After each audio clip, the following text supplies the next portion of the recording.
Hello, sweetheart. I'm going to read you a beautiful story so you can feel warm and cozy under your blankets. If you want, you can set your phone or tablet aside and let your imagination spark to life. The lantern that glowed at naptime. In a tiny village surrounded by rolling hills, there stood a small wooden cottage at the corner of a quiet lane.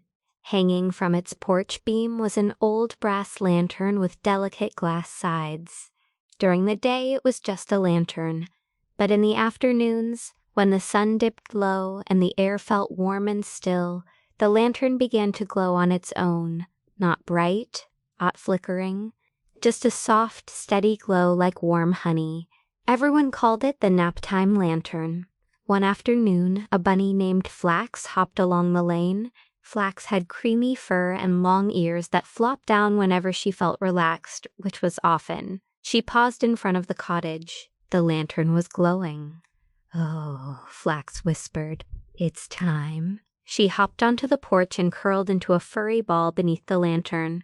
The glow washed over her, warm and gentle. Her whiskers twitched pleasantly. She closed her eyes halfway and sighed. The glow hummed very faintly, not a sound exactly, more like a warm feeling that pressed softly on the heart. A squirrel named Pip scampered onto the porch as well. "Flax, are you resting already?" Flax barely lifted her head. "Mm-hmm." The lantern turned on. Pip gasped softly. "That means it's calling us." He curled beside her immediately. Moments later, the cottage door creaked open and a kindly old tortoise named Barlow stepped outside. He wore a tiny knitted scarf and moved very, very slowly. "The lantern's glowing early today," he said in his deep, gentle voice. "The air must be especially cozy."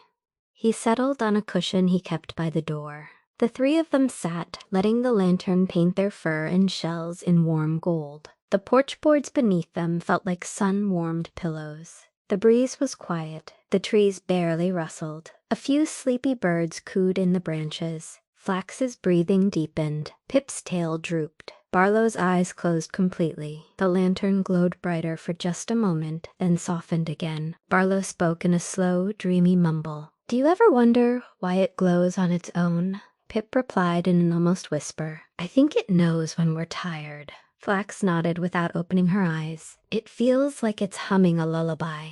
And indeed, the lantern's glow seemed to pulse, warm, warmer, warmer, like the slow heartbeat of something gentle and kind. Shadows stretched long across the lane. A cloud drifted lazily overhead. The sunlight dimmed just enough to make the lantern glow stand out even more. Flax curled closer. Pip's breathing turned soft and rhythmic. Barlow's head tilted slightly forward, completely at peace. The lantern glowed, quiet, steady, patient. And as the warm, honey-colored light wrapped around them, the three friends drifted into a deep, cozy nap, held by the glow, protected by the quiet, and soothed by the magic of a lantern that always knew when it was time to rest. Good night, sweetheart.